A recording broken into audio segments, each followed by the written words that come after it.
Dear students, welcome to Tungal online classes. Today I am going to start with very important concept, that is ultrastructure of chromosome today, right? So let us start with ultrastructure of chromosome now.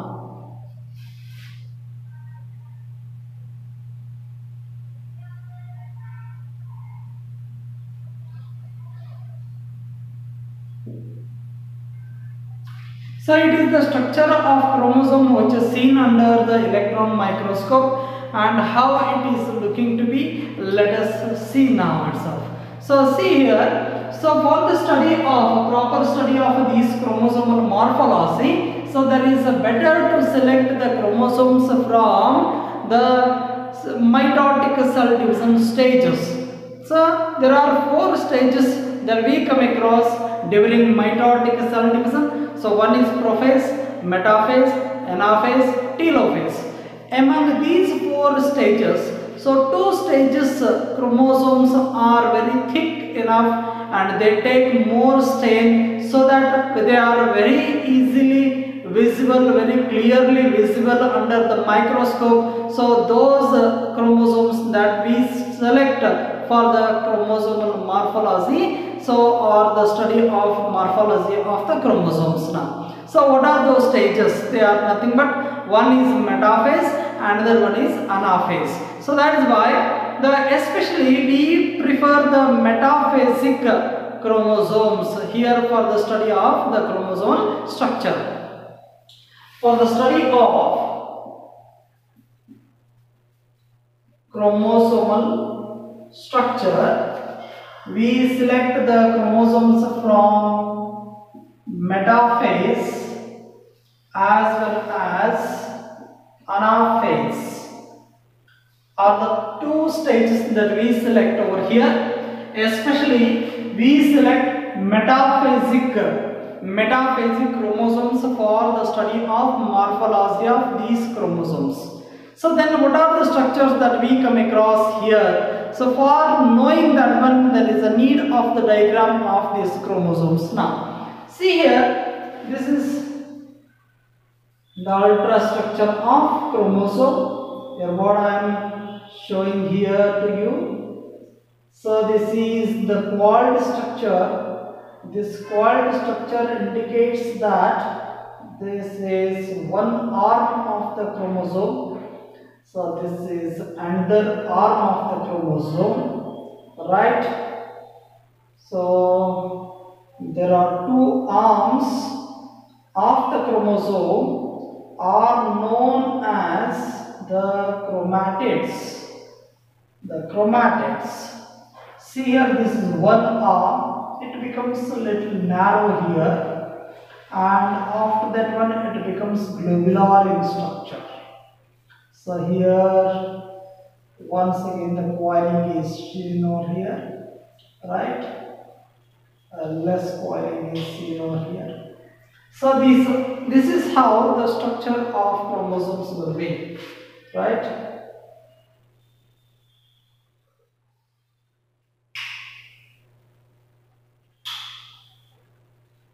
So now you can observe this is one chromatid,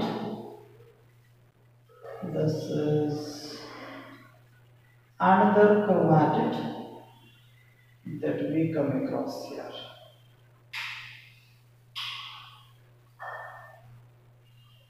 Both the chromatids are joined at a narrow region, and this narrow region is called as centromere. This is centromere. This is one arm of the chromosome. This is one arm of the chromosome called as chromatid, and this is the narrow region itself is also called as primary construction. It is also called as primary construction, and this is known as secondary construction. And this globular structure is known as satellite, and the terminal part of the chromosome is called as telomere. That is telomere. And on this centromere, there you come across the layers of the proteinaceous structures, and this is called as kinetochore. And on this kinetochore, a disc-shaped kinetochore that you come across, so there the extension of such kind of microtubules that take place. So these later become spindle fibers. They later joins to spindle fibers. This is how the ultrastructure of chromosome is. Let us study the structure of all the parts of this chromosome one by one now itself, right? So the first structure itself is chromatic. Chromatids. What are these chromatids? How many chromatids are there? See here, this is one chromatid, this is another chromatid.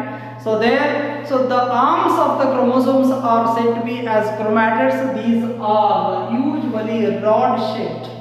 So these are cylindrical shaped or rod shaped structures which are said to be as an arms of the chromosome, and the arms of the chromosomes are known as chromatids. Let us write here. These are cylindrical or rod shaped. These are cylindrical or rod shaped arms of chromosomes called as chromatids. What these are known as chromatids. So there are two chromatids that you come across.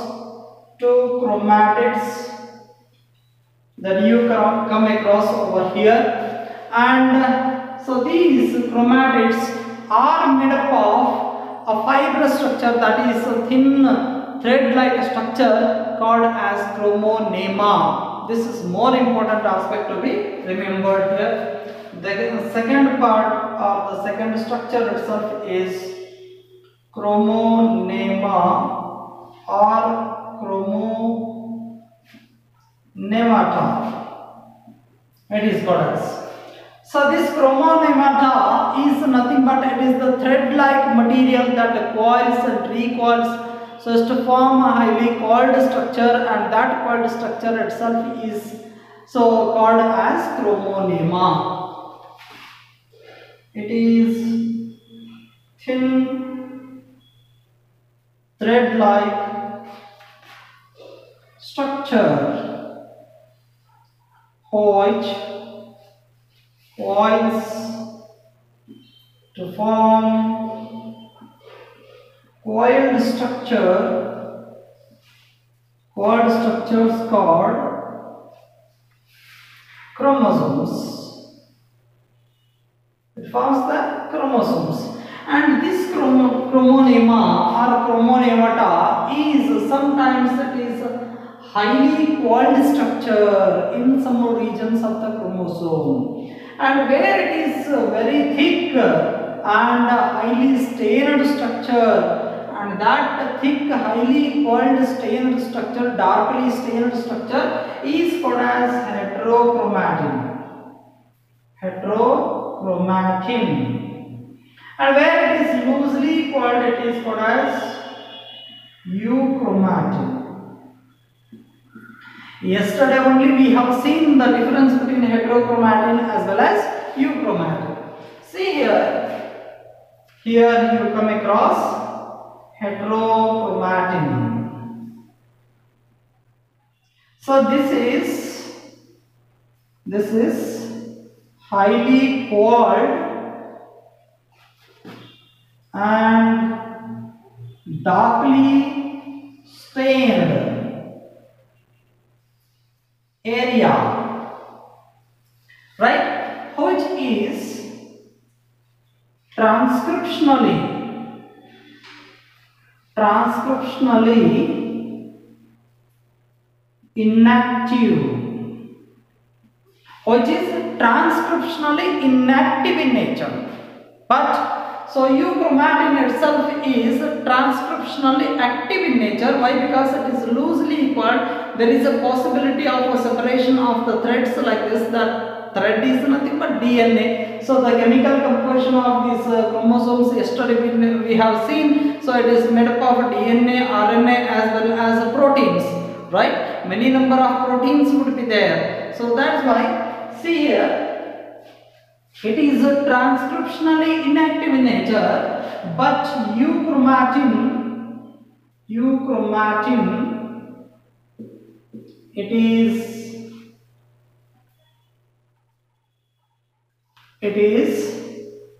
loosely arranged. It is loosely arranged and lightly stained area, which is transcriptionally active in nature, This is euchromatin, this is heterochromatin, right? So these are forming the chromonema or chromonemata. It is a fibrous thin thread-like structure called as chromonemata or chromonema it is called as. So there are two types of chromonema. One is heterochromatin and another one is euchromatin that we come across over here. So these are some structures. What are those? One chromatid is one and chromonema is another one. And the next structure is, so that is nothing but a centromere, right? So what is centromere? Let us see now. Next one is centromere.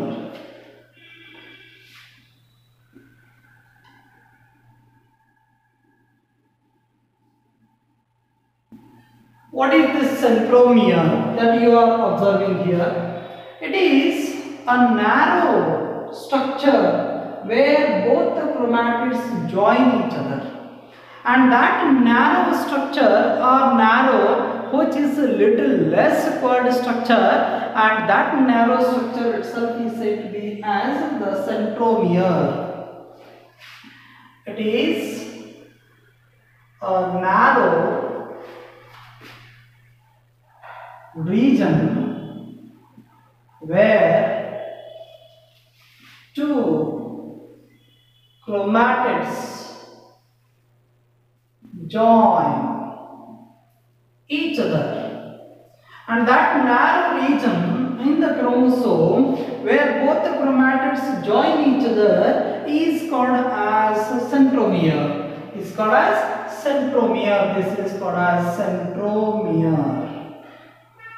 Okay, and it is also known as primary constriction.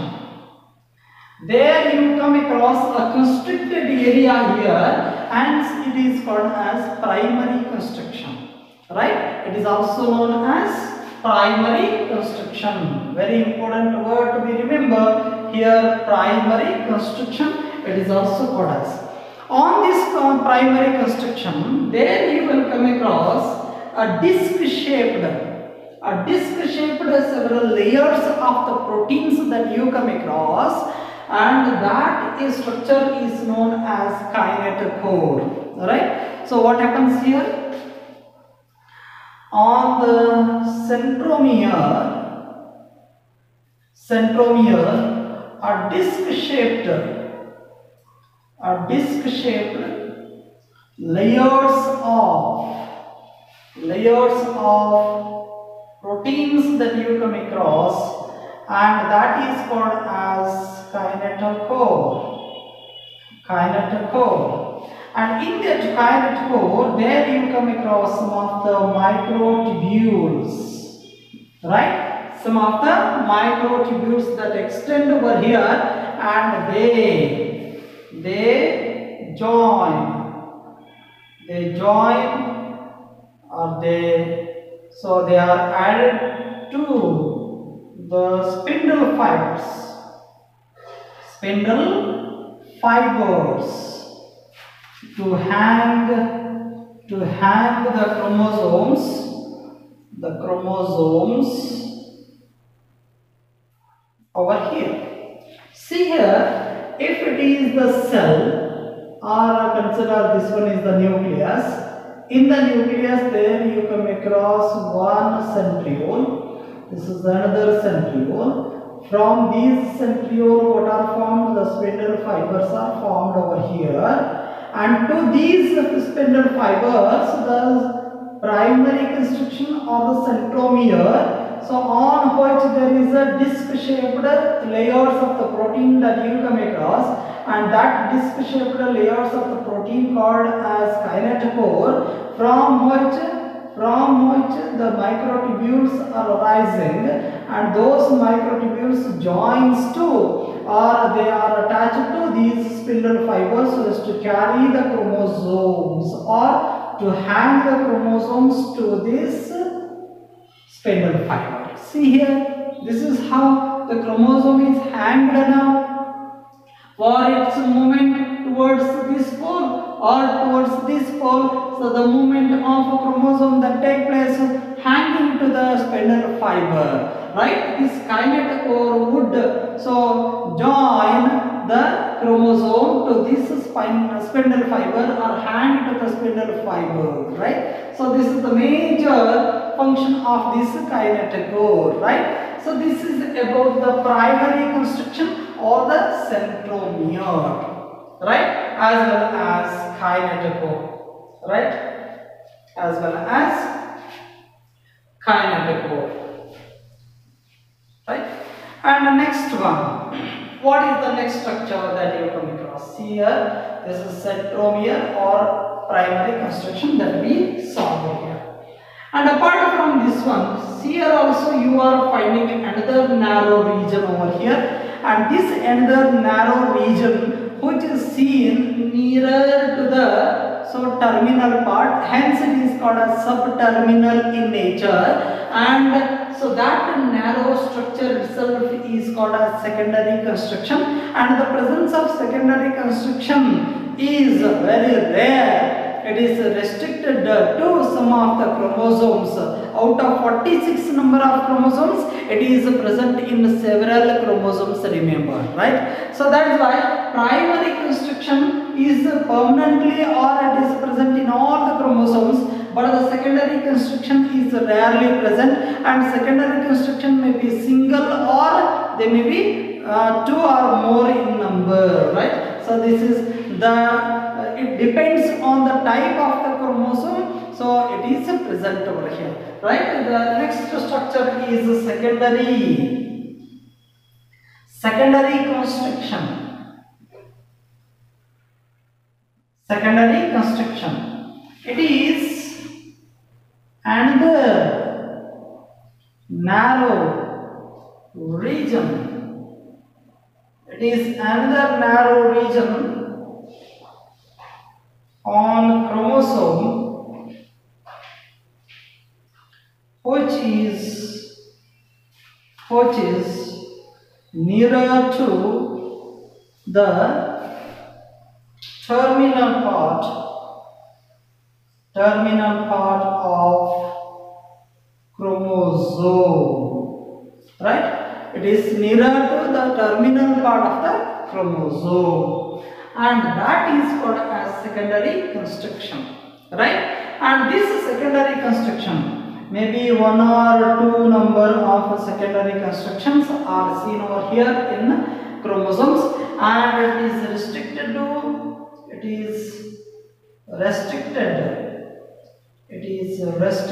to several chromosomes out of diploid number of chromosomes in each species.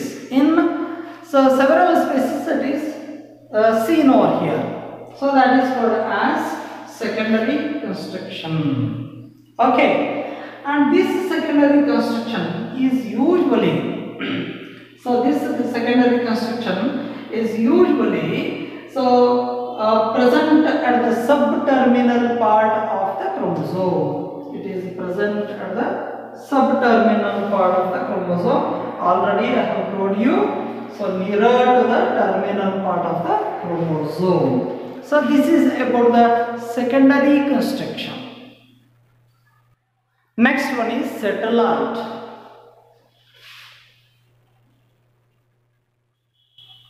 Satellite.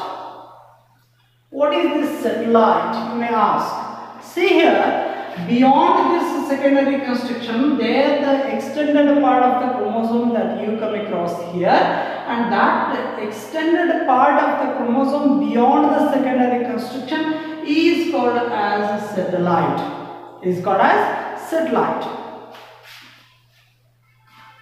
The extended part of chromosome beyond the secondary construction is called as satellite. The chromosomes with satellite are called as sat chromosomes. The chromosomes with satellite are said to be as sat chromosomes. The sat stands for sino acido thymidine chromosome, where this thymidinic acid is absent in this region. So hence it is called as SAT, cyanoacidothymidine chromosome. It is said to be as SAT chromosome. SAT chromosomes, these are commonly known as. And these SAT chromosomes are 10 pairs in case of human chromosomal complement. Right? How many total number of chromosomes are seen over here? Are about 46 number of chromosomes. That is also said to be as 23 pairs of chromosomes. Out of 23 pairs of chromosomes, so that is 10 pairs are usually SAT chromosomes. And what are those SAT chromosomes number? Let us see now. See here. The chromosomal pairs of 13, 14, 15 and 21 as well as 22. So these pairs of chromosomes are said to be as SAT chromosomes. These are said to be as SAT chromosomes. So these are 5 in number, 13th pair. So totally 13th pair, 14th pair, 15th pair, 21st, 22nd pairs. So these pairs of chromosomes have satellite, hence they are said to be as SAT chromosomes. Right? Point to be noted over here. Right? So this is very important point. So 13 and another 13. So this pair itself is these chromosomes with the same number pair itself is called as homologous chromosomes. Why these are called as homologous chromosomes is because these are morphologically similar in their structure. So there is no difference at all morphologically in this pair of chromosome. Hence, so these chromosomes are said to be as homologous chromosomes. The detailed explanation about these homologous chromosome, heterozygous chromosome condition, all these are the things that we study thoroughly in the next year itself. Homologous chromosomes, so you must remember, right? Right. And the next one. So secondary construction, what is there? Secondary construction is associated with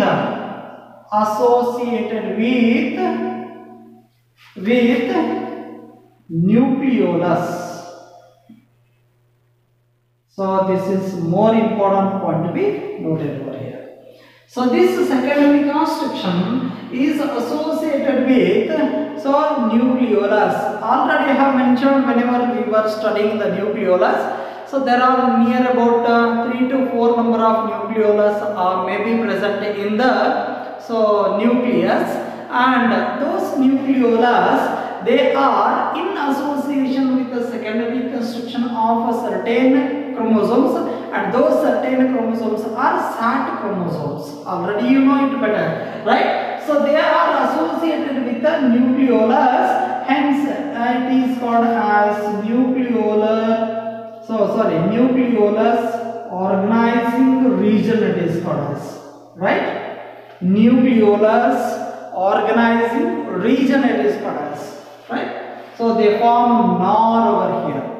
This is the point you must remember over here. So this is satellite, and next part itself is telomere, right? The terminal part of the chromosome itself is called as telomere.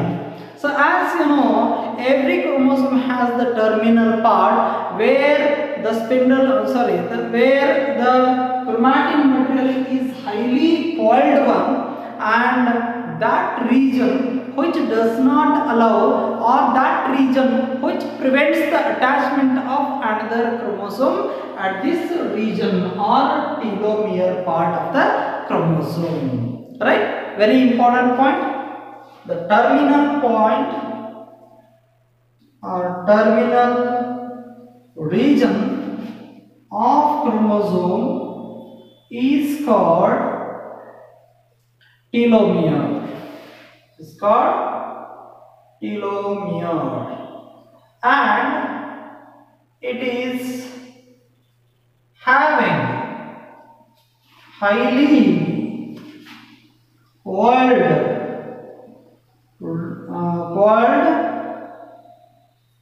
structure. Hence, it prevents the attachment of another chromosome in this region. Another chromosome in this region, right? So it prevents the attachment of another. See here, sometimes what happens, so because of any one of the region, so this breakage of the arms of the chromosome that may take place. So when it breaks, that moment there is a possibility of attachment of another chromatid of another chromosome to these chromatids itself. So there is a possibility. It is an accidental process itself, right? So if there is a breakage of the terminal part of this chromosome, so then another chromosome may attach to this one, right? So there is another possibility is there. But since terminal part of the telomere is there in chromosomes, it avoids the attachment of another chromosome. This is only one benefit to these chromosomes. They can carry out the same genes in the same chromosome always, or the same the chromatin material in the same chromosome itself, right? Already we have recognized this is the first chromosome, second chromosome, third, fourth, fifth, sixth, like this. So we have given number to all those chromosomes.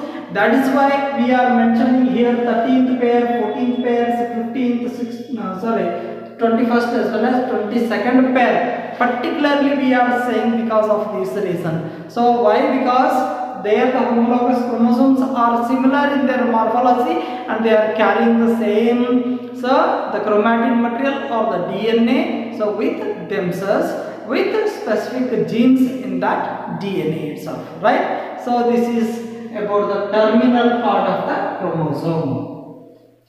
So this is all about the ultrastructure of chromosome. I hope it is very clear to you all. Now we shall start with the classification of chromosomes now.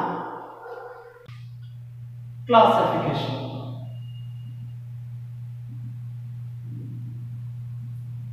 of chromosomes.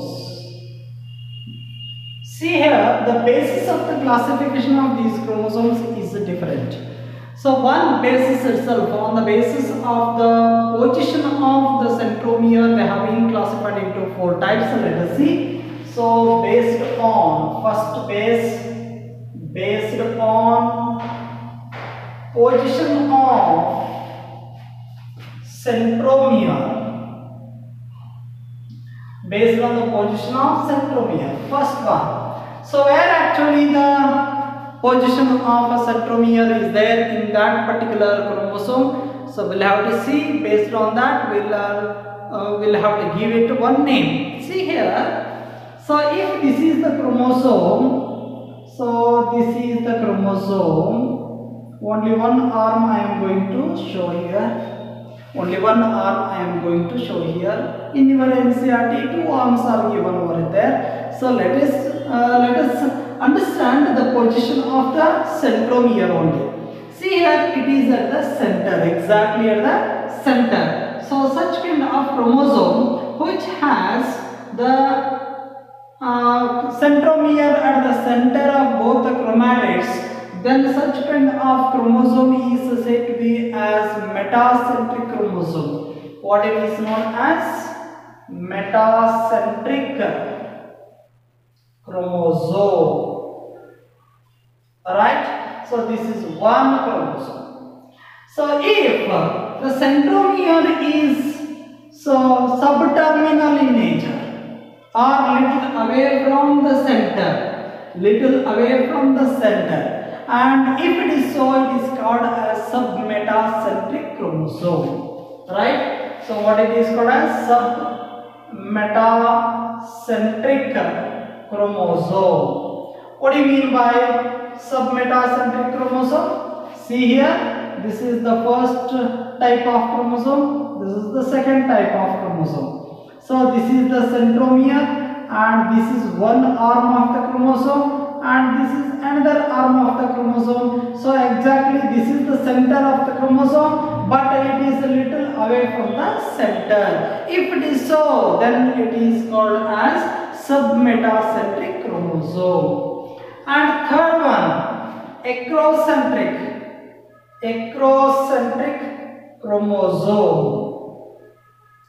What do you mean by acrocentric chromosome? If this centromere is a little more away from the center towards the terminal part of the chromosome. See here, so this is the centromere and this is the arm of one chromosome. So this is another arm where it is nearly to the terminal part of the chromosome. Centromere is positioned very nearer to the terminal part of the chromosome, and this kind of chromosome is said to be as acrocentric. Acro means at the top, right? Acrocentric chromosome. And fourth one.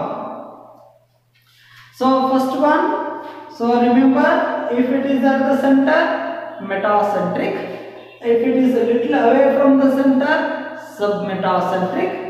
And little away from the center, of course nearer to the terminal part of the arm of the chromosome, then it is said to be as acrocentric.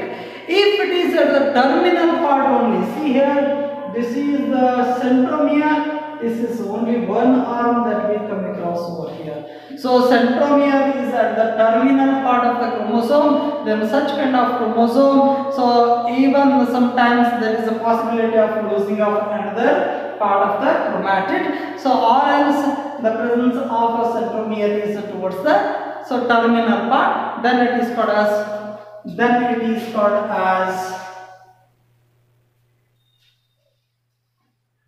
telocentric chromosome.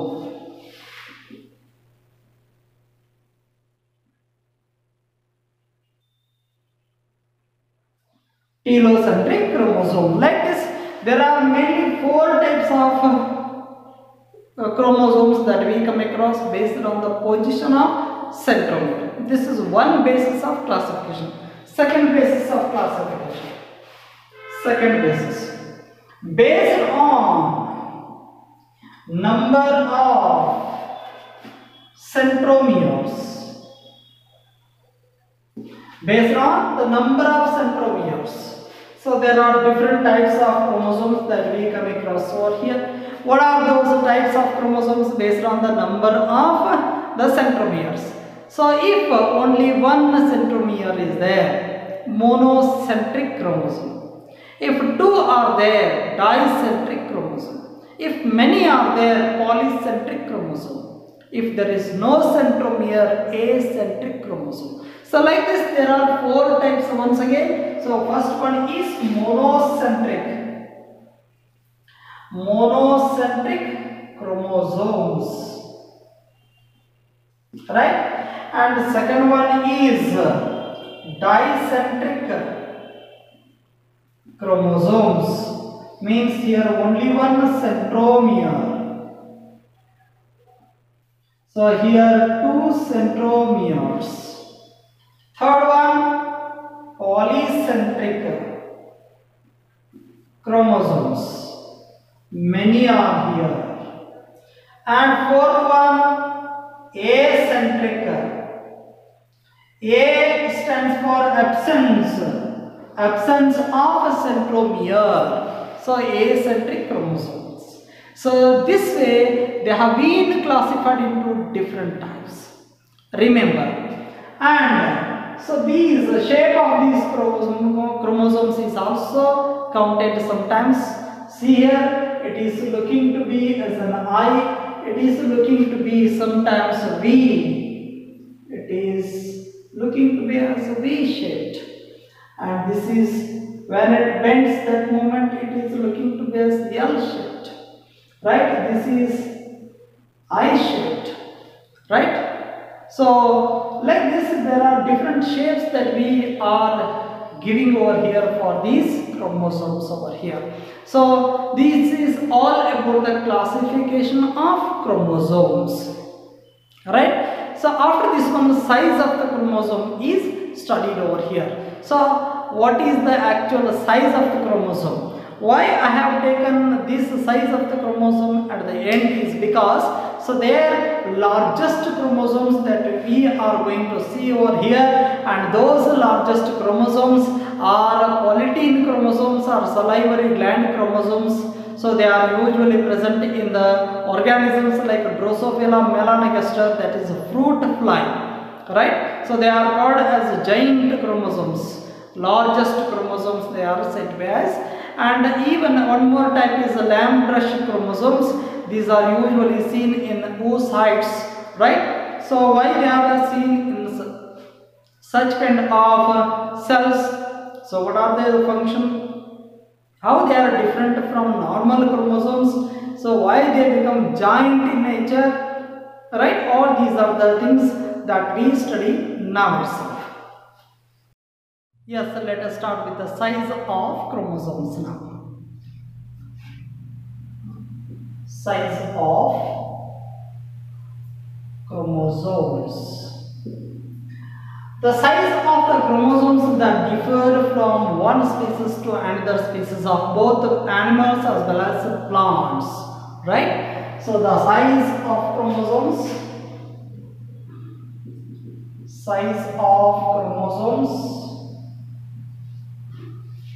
that vary from one species to another of both plants and animals, right? So usually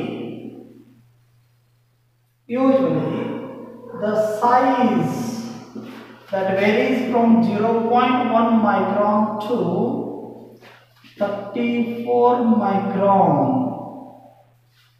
in length, and in diameter 0.2 micron to 2.0 micron in nature usually. So this is the possibility of the size of the chromosomes in usual animals as well as plant cells. But some of the chromosomes which are largest one. So largest chromosomes are also seen over here. So they are 200 times more larger or longer than the normal chromosomes. And such kind of chromosomes are like polytene chromosomes. They are called as giant chromosomes. See here, the largest chromosomes called as giant chromosomes are also present over here. Largest chromosomes or the giant chromosomes are also present over here. They are about 200 times more longer in size and 10 times thicker in size. Okay, such kind of chromosomes are the polytene chromosomes, or these are also called as salivary gland chromosomes. Why these are found in salivary glands, right? Polytene chromosomes or salivary gland chromosomes. And another type of giant chromosomes that we come across here, they are lamb chromosomes, right? So these are the largest chromosomes that we come across over here. So they are very larger enough. Now, first one is the polytene chromosomes. Polytene chromosomes. What are these polytene chromosomes? Where they are present? Let us see. So who discovered them? Let us see first. So these polytene chromosomes are also called as salivary gland chromosomes. These are called as salivary gland chromosomes. Why? Because these were first found in the salivary glands of chironomas. Right? So organism for the first time, and these were discovered by Balbiani. The name of the scientist, the one who discovered is Balbiani. So in the year 1881. So he saw them in the salivary glands of chironomas for the first time by Balbiani, and these are largest chromosomes he saw there. And later the same chromosomes are seen in the salivary glands. So or the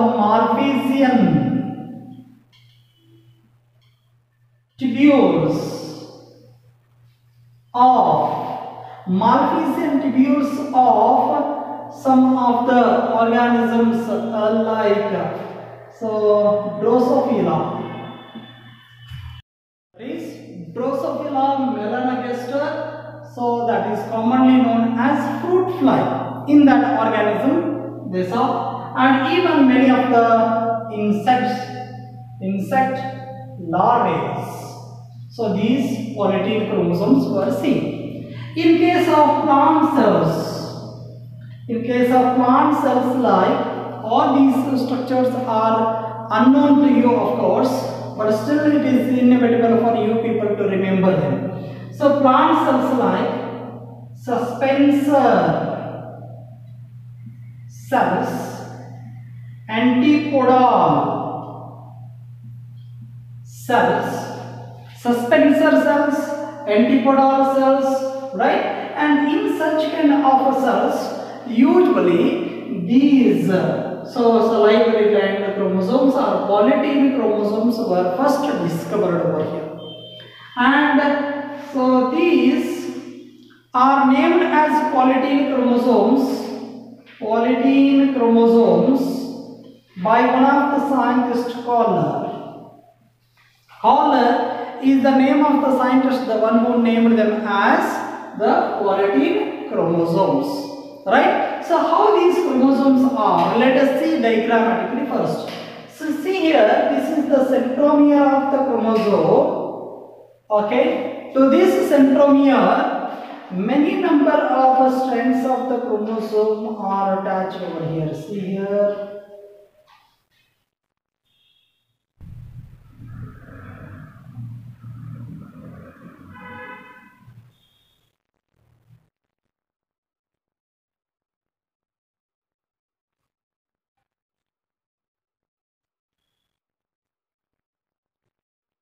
See here, like this, they are attached over here at the common centromere, right? Many strands are attached over here. So these have dark and light bands on themselves. They show dark and light bands. Light bands, instead of this name, they gave here interbands, they are called as. See here, whenever I make this one larger enough, right, this is the chromosome larger enough, this one is enlarged like this. So there we will find the bands like this.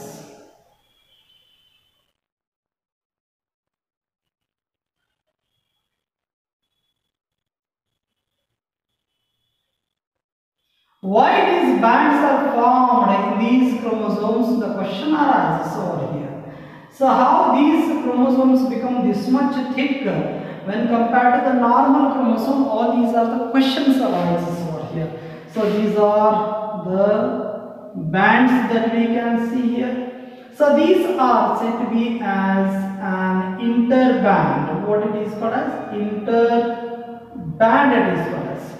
How these chromosomes this much thicker, how they became? So they became this much thicker because of the multiple replication of the same DNA strands, right? So the strands of the DNA that multiplies repeatedly so as to form many number of strands of chromosomes, and those strands are arranged parallelly to each other and they are forming bands. Why they are forming bands? I am going to show here diagrammatically now itself. Already I have mentioned about the homologous chromosomes. See here, diagrammatically I am going to show here. This is one chromosome, one strand. This is another strand. So there, whenever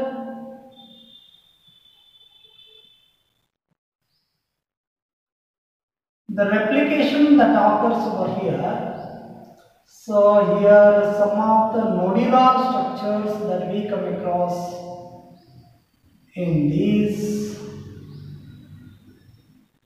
chromonema. Okay, these are the nodular structures that we come across. So homologous chromosomes we can say. So these multiply repeatedly by endo mitosis. This point is very important. One is endo mitosis. Endo stands for inside. Mitosis, what is, you know it better, right?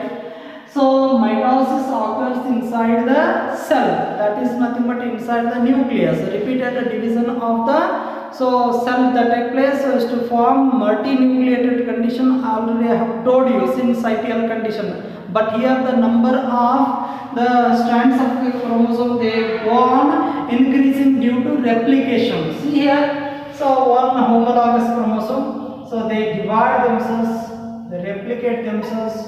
So like this. So here you come across once again the new strands over here.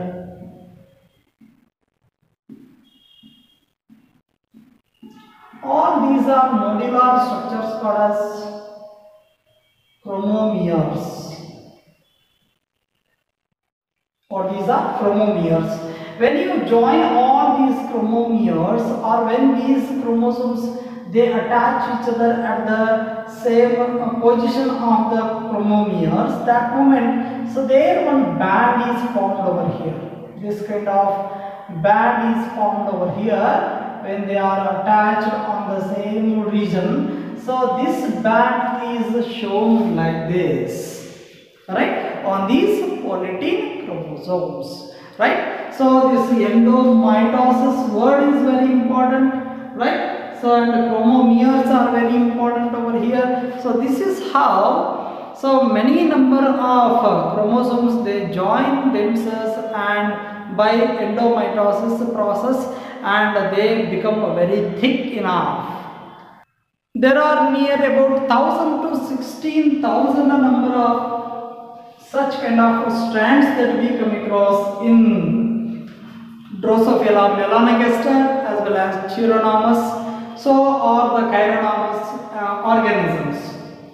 These strands are about 1000 to 16,000 in number, right? So in this way, polytene chromosomes are usually formed over here. So these chromosomes are always set in only prophase stage. In prophase stage. These are seen in prophase stage, and these cells which are in prophase stage, the cells which have these polytene chromosomes, they rarely divide completely. So because of this reason only, so the repeated division or the replication of these chromosomes that take place, and that leads to the formation of many number of strands over here, right? This is also one more fact to be remembered, right? So next one, these polytene chromosomes, sometimes what happens, they make some bulges like this, and those bulges are formed in the chromosomes. These are the bands of the chromosomes that you are observing here itself, and these are the bands of the chromosomes. See here. So now what happens, some of the strands, they so make some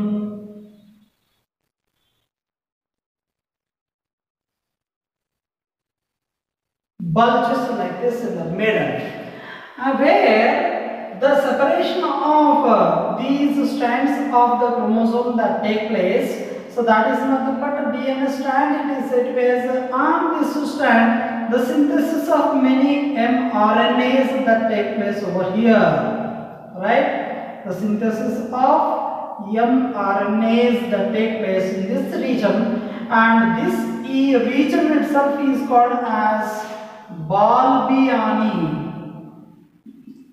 rings. These are called as Balbiani rings, or they are also commonly known as puffs, right? So these are also known as puffs. Puffs or Balbiani rings, they are commonly known as. Okay, so since these were discovered by the Balbiani scientist, so these are called as Balbiani rings. Such kind of separation of the strand, whenever it takes place, there is a space in between the strands. On those strands, the formation of mRNAs that take place, that carry the information what is present in these strands, right? Very easy. So these points to be remembered: puffs, Balbiani rings. So these are the very important indicators of these polytene chromosomes, right? So I hope you understood how these largest chromosomes or the giant chromosomes or the polytene chromosomes are, right? Let us start with the next that is the largest chromosome. They are the giant chromosomes. They are lamb brush chromosomes.